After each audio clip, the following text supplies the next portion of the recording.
시청자 여러분 안녕하십니까? 경제의 맛 이수연입니다. 한 주간 경제 핫 이슈의 흐름을 살펴보는 주간 경제 이야기에선 부동산부터 금융, 일자리 이슈까지 각종 생활경제 정보를 전해드립니다. 이번 주 경제와 놀자에서는 최근 논란이 되고 있는 신축 아파트의 하자 문제와 선시공, 후분양제 도입에 대해 이야기 나눠보겠습니다. 이어서 2024년 극장가에서 놓쳐서는 안 될 신작 영화를 이번 주 스타엔터에서 소개해드리겠습니다. 그럼 경제의 맛 지금 시작합니다.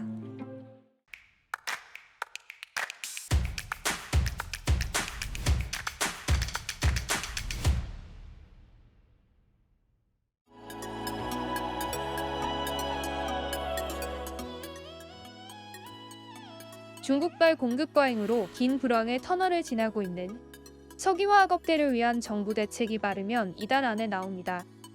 이번 정책의 핵심은 저리 정책금융 지원, 원재료 관세 인하, 인수합병 과정에서의 세제 혜택 등이 될 전망인데요.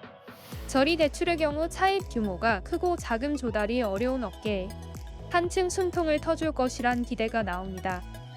무엇보다 규모의 경제를 실현할 만한 빅딜 드라이브를 통해 빠른 구조조정 작업이 이뤄져야 한다는 목소리가 커지고 있습니다.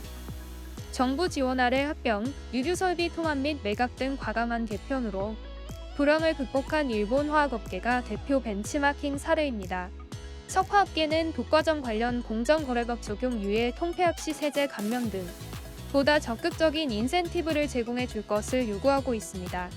지난해 역대 최악의 공급 과잉을 빚은 석화업계. 금호 석유화학을 뺀 빅3사는 올해 3분기 적자를 내며 수익성이 고꾸라졌습니다. 중국발 저가 공세의 탄핵 정부까지 겹친 혼돈의 상황. 일부 공장 시설 가동을 중단하고 스페셜티로 눈을 돌리며 수익성 확보에 사활을 걸고 있지만 보다 강도 높은 처방이 불가피하다는 분석이 나옵니다.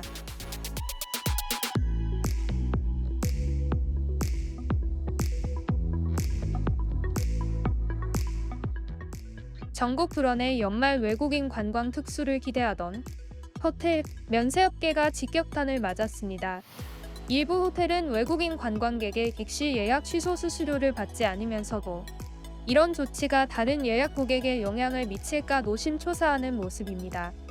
한 호텔 관계자는 조식 등이 포함된 객실 패키지의 경우에도 계엄 사태 전 예약한 외국인 고객이 요청하면 수수료를 부과하지 않고 예약 취소를 진행하고 있다고 설명했습니다. 앞으로 한국 대신 다른 여행지를 택하는 관광객이 늘까 걱정이라는 건데요. 계엄 사태 후폭풍이 얼마나 이어질지 가늠할 수 없어 경영 불확실성에 대한 우려를 키우고 있습니다. 면세점도 계엄 후폭풍에 휘말린 대표적인 곳입니다. 달러를 기준으로 상품을 파는데 전국 불원으로 환율이 뛰면 이에 따른 타격을 피하기 어렵습니다. 소비자들이 면세 혜택을 체감하기 어려워져 백화점 대비 가격 경쟁력이 떨어질 수 있습니다. 외국인 관광 위축뿐만 아니라 내국인 매출까지 걱정해야 하는 처지입니다. 외식업종의 경우 계엄 사태 후 매출이 감소했다는 자료가 나왔습니다.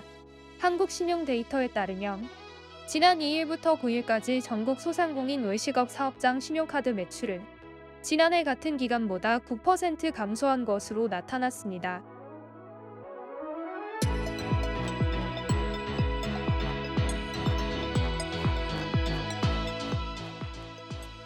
정부는 우리나라의 경제 체력이 튼튼하다는 점을 대내외에 명확히 알리는 데 총력을 기울였습니다.